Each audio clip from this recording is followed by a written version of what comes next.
नमस्कार दोस्तों, मैं आपका अपने चैनल HVS स्टडीज़ में स्वागत करता हूं। इस वीडियो में आपके लिए 4 जुलाई 2022 का करंट अफेयर लेकर आ गया हूं, जिसमें हम बात करेंगे स्टैटिक जीके और रिलेटेड करंट अफेयर के रिवीजन की। अगर आप इस चैनल पर पहली बार आए हो तो आपसे अनुरोध है, चैनल को सब्सक्राइब कर लीजिएगा। वीडियो अच्छी लगे तो वीडियो लाइक करके ज़रूर जाइएगा। लास्ट में आपके लिए क्विज़ रखा है, उस क्विज़ को ज़रूर सॉल्व कीजिएगा। चलिए बात करते हैं लास्ट डे के क्विज़ की। तो लास्ट डे आपसे क्वेश्चन पूछा गया था, which state government launched Kashi यात्रा स्कीम। तो आप सभी ने आंसर कर्नाटका दिया था और कर्नाटका ही सही आंसर है। काशी यात्रा स्कीम के अंतर्गत यहाँ पर पैसा अलोकेट किया जाएगा, जिससे कि लोग काशी की यात्रा को सुगम बना सकें। आगे बात करें आज के पहले क्वेश्चन की। तो आज का पहला क्वेश्चन है, what is the new name of Aurangabad district in Maharashtra. Maharashtra के औरंगाबाद ज़िले का नया नाम क्या रखा गया। तो आंसर यहाँ पर हो जाएगा, औरंगाबाद का नाम रखा गया है संभाजी नगर।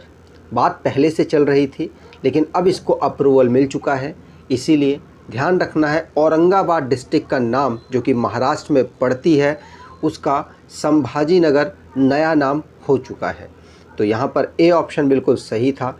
याद रखिएगा, यहाँ महाराष्ट्र की बात हुई है, तो महाराष्ट्र को स्टेट के रूप में 1 मई 1960 को गुजरात और महाराष्ट्र को डेवलप किया गया। कैपिटल इसकी मुंबई और नागपुर है। डिस्ट्रिक्ट 36 हैं। गवर्नर भगत सिंह कोश्यारी हैं। चीफ मिनिस्टर एकनाथ शिंदे जी हैं और डिप्टी चीफ मिनिस्टर भी अब चेंज ही हो जाएंगे। लेजिस्लेचर बाईकैमरल है, जहाँ की असेंबली में 288 सीट्स, काउंसिल में 78 सीट यहाँ से आती हैं। राज्यसभा में 19 सीट, लोकसभा में 48 सीट यहाँ से होती हैं। महाराष्ट्र के डांस की बात की जाए तो ढांगरी गाजा, खोली डांस, लवानी डांस, पवादास डांस, तमाशा और डिंडी यहाँ के डांस हैं। नेशनल पार्क की बात करें तो Chandoli national park, Ghughmal national park, Navegaon national park, Pench national park, Sanjay Gandhi national park और तदोबा नेशनल पार्क यहाँ का नेशनल पार्क है। मैप पर देखें तो महाराष्ट्र एक बाईकैमरल कोस्टल लाइन बनाने वाला एक स्टेट है। भारत में टोटल 6 स्टेट्स ऐसे हैं जो कि बाईकैमरल हैं। महाराष्ट्र, तेलंगाना, आंध्र प्रदेश और कर्नाटक 4 यहाँ के हो गए। उत्तर प्रदेश और बिहार, ये 6 स्टेट्स ऐसे हैं जो कि बाईकैमरल सुविधा अपने यहाँ पर रखते हैं। कोस्टल लाइन की बात की जाए तो 9 state plus 4 union territory coastal line बनाते हैं। गुजरात सबसे बड़ी कोस्टल लाइन, गोवा सबसे छोटी कोस्टल लाइन। पड़ोसी राज्यों की बात करें तो गोवा, कर्नाटका, तेलंगाना, छत्तीसगढ़, मध्य प्रदेश और गुजरात इनकी बॉर्डर लाइन को टच करता है, नेबर स्टेट है। आगे बात करें, अगला क्वेश्चन है, whose sworn in become first black woman on US supreme court. तो पहली ब्लैक वुमेन जो कि US के सुप्रीम कोर्ट में अपॉइंट हुई हैं और उन्होंने शपथ ली है। अपॉइंट तो पहले ही हो गई थी, लेकिन शपथ अभी इन्होंने ली है, तो उनका नाम क्या है। तो आंसर यहाँ पर हो जाएगा केतांजी ब्राउन जैक्सन। केतांजी ब्राउन जैक्सन पहली ब्लैक वुमेन बनी जो कि US के सुप्रीम कोर्ट में इन्होंने अभी शपथ ली है और वहाँ पर ये काम करेंगी। याद रखना है, पहली ब्लैक वुमेन ये बनी है, आज तक कभी ऐसा हुआ नहीं। जो बाइडेन इस समय पर प्रेसिडेंट है वहाँ के, और उनके द्वारा इनको अपॉइंट कराया गया है। याद रखना है, यहाँ पर इंटरनेशनली करंट अफेयर की बात हुई है, तो इंटरनेशनली करंट अफेयर में बात कर लें। पहला क्वेश्चन पढ़ लिया।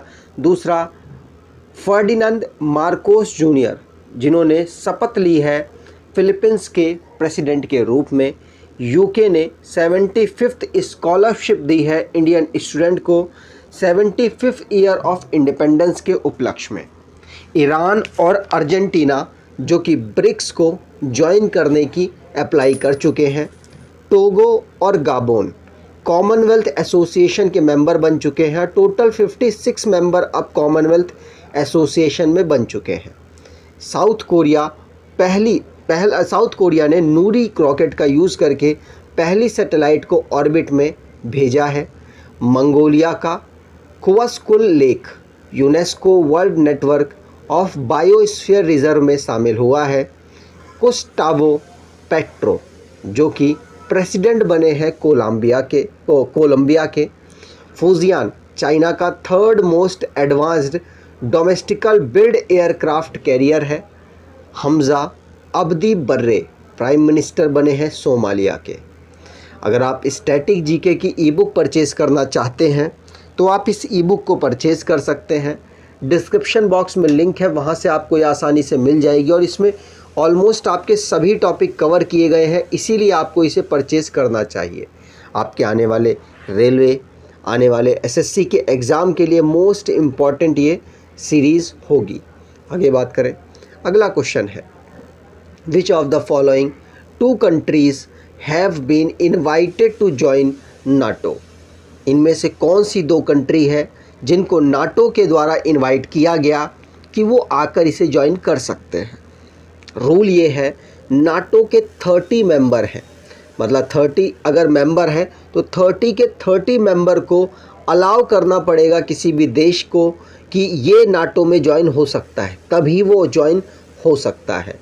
इसलिए याद रखना, नाटो में 2 कंट्री कौन सी, फिनलैंड और स्वीडन, इन 2 देशों को अलाउ कर दिया गया है कि ये आकर नाटो को ज्वाइन कर सकते हैं।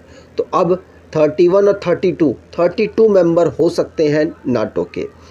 नाटो की यहाँ बात हुई है तो नाटो की फुल फॉर्म है north Atlantic treaty organisation. Finland और स्वीडन के द्वारा इनको ज्वाइन किया जाएगा। याद रखना है, फॉर्मेशन नाटो का हुआ था 4 अप्रैल 1949 को। हेडक्वार्टर इसका ब्रुसेल्स बेल्जियम में है। 30 स्टेट्स, 30 मेंबर्स हैं अभी इनके। ऑफिशियल लैंग्वेज फ्रेंच और इंग्लिश है। सेक्रेटरी जनरल जेन स्टोलनबर्ग है। आगे बात करें, अगला क्वेश्चन है the world UFO day is held on.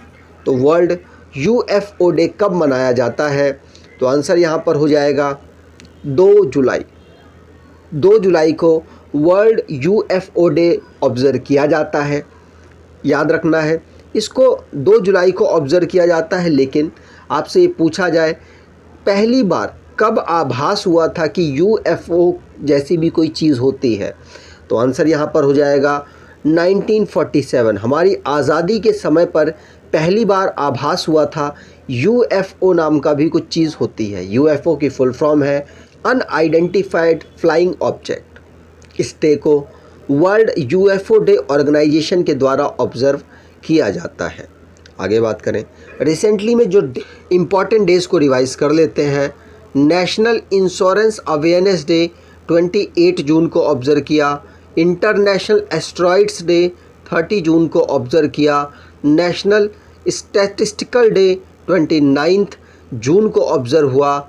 Charter accountant day, national doctor day 1 जुलाई को ऑब्ज़र्व हुआ है।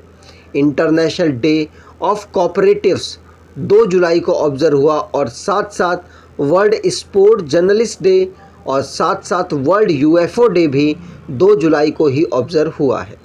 आगे बात करें, who has become the 14th prime minister of Israel. Israel में प्राइम मिनिस्टर बदले हैं, तो आंसर यहाँ पर हो जाएगा, पहले थे कौन, नफ्ताली बेनेट, अब हो चुके हैं कौन, याइर लापिद, जो कि अब 14th नंबर के प्राइम मिनिस्टर इज़राइल के बन गए हैं। याइर लापिड, याद रखना है, 14 नंबर के प्राइम मिनिस्टर बने हैं। ये जर्नलिस्ट थे पहले और अब ये पॉलिटिशियन बन चुके हैं और साथ साथ प्राइम मिनिस्टर इज़राइल के ये बने। कैपिटल बात करें तो जेरूसलम है। प्रेसिडेंट इज़ाक हर्जोग है। आगे बात करें, यहाँ पर जो हमने अपॉइंटमेंट पढ़े हैं रिसेंटली में, उनको रिवाइज़ कर लेते हैं। जैसे संदीप कुमार गुप्ता अगले चेयरमैन बने हैं गेल के वेणुगोपाल अगले 3 महीने का इनको एक्सटेंशन मिला है अटॉर्नी जनरल के रूप में। मुकेश अंबानी जी ने रिज़ाइन कर दिया चेयरमैन की पद से जियो के, और आकाश अंबानी को चेयरमैन बनाया गया। इंटरनेशनल वेटलिफ्टिंग फेडरेशन के प्रेसिडेंट बने हैं मोहम्मद जलूद जो कि इराक से बिलोंग करते हैं। नितिन गुप्ता जी चेयरमैन बने हैं CBDT के। अगला है सामंत कुमार गोयल रॉ के चीफ बने हैं दोबारा से। तपन कुमार डेका इंटेलिजेंस ब्यूरो के ये डायरेक्टर बने हैं।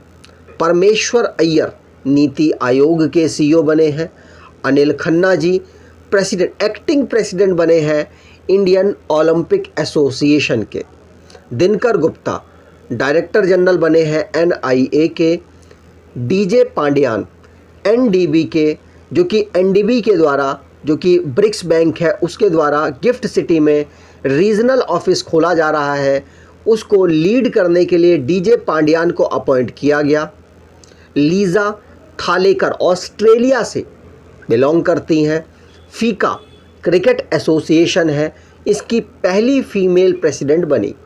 आगे बात करें, which is the venue of the 11th world urban forum held in 2022। 2022 में आयोजित 11वें नंबर की विश्व शहरी मंच आयोजन स्थल कौन सा है? तो आंसर यहाँ पर हो जाएगा 11वें नंबर का विश्व शहरी मंच का आयोजन स्थल है पोलैंड। तो बी ऑप्शन यहाँ पर बिल्कुल सही होगा। पोलैंड यहाँ पर बिल्कुल सही है। पोलैंड में जो वर्ल्ड अर्बन फोरम को ऑर्गेनाइज कराया गया, किसके द्वारा? तो बहुत सारी ऑर्गेनाइजेशन है। National institute of urban affair, climate centre for city, world resource institute India, इन्होंने पार्टिसिपेट किया। और भी बहुत सारी ऑर्गेनाइजेशन है जिनके साथ मिलकर वर्ल्ड अर्बन फोरम को ऑर्गेनाइज पोलैंड में कराया गया। कैपिटल की बात करें पोलैंड की तो वॉर्सो है। करेंसी पोलिश ज़्लोटी है। प्रेसिडेंट एंड्रूज डूबा है। आगे बात करें, अगला क्वेश्चन है, which two Indian actor have been invited to become members of Oscar academy class of 2022। तो ऑस्कर अकादमी की 2022 की कक्षा के सदस्य बनने के लिए किन दो भारतीय अभिनेताओं को आमंत्रित किया गया? तो आंसर यहाँ पर हो जाएगा काजोल और सूर्या। काजोल और सूर्या को यहाँ पर अपॉइंट किया गया है, मतलब यहाँ पे बुलाया गया है। तो आपको ध्यान रखना है, बॉलीवुड एक्टर है काजोल और तमिल की एक्टर है सूर्या। इन दोनों को बुलाया गया है academic of motion picture art and science में।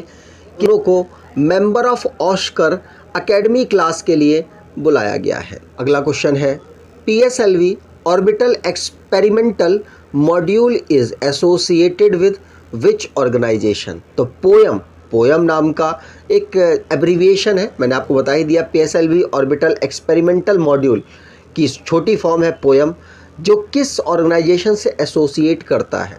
तो इसरो से एसोसिएट करता है। बी ऑप्शन यहाँ पर बिल्कुल सही हो जाएगा। तो यहाँ पर बात की गई है पोयम की। तो पोयम है क्या? Navigation guided and control system है, जिसको इसरो के द्वारा लॉन्च किया गया। और ये आंसर आपसे पूछा जा सकता है क्योंकि बहुत बेहतर सा मतलब पोयम नाम का एब्रीविएशन इन्होंने लगाया है। Ramp scheme which was seen in the news is associated with which union ministry? तो आंसर यहाँ पर हो जाएगा रैंप स्कीम MSME मिनिस्ट्री से रिलेटेड है, जिसको प्रधानमंत्री नरेंद्र मोदी जी के द्वारा उद्यम को बेहतर बनाने के लिए उद्यमी भारत प्रोग्राम को लॉन्च करते हुए इसको लॉन्च किया गया, जिसमें MSME सेक्टर को प्रमोट करने की बात की गई है। आपको बता दूं, फाइनेंस से रिलेटेड, टेक्नोलॉजी से रिलेटेड और माल को, जो उनका सामान है, उसको एक जगह से दूसरे जगह काफ़ी तेज़ी से पहुंचाने से रिलेटेड यहाँ पर बात की गई, जिसमें MSME को ग्रोथ मिले और भारत में जो बेरोज़गारी है उस पर भी कहीं ना कहीं MSME सेक्टर मदद कर सके कम करने में।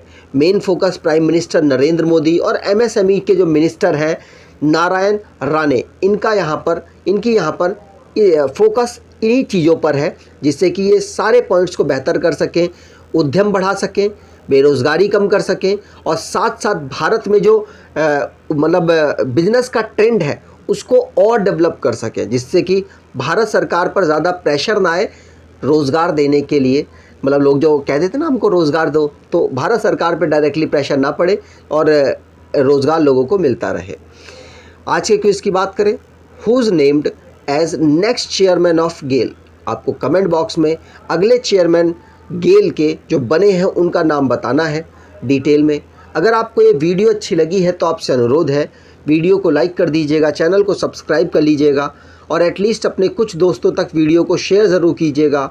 धन्यवाद।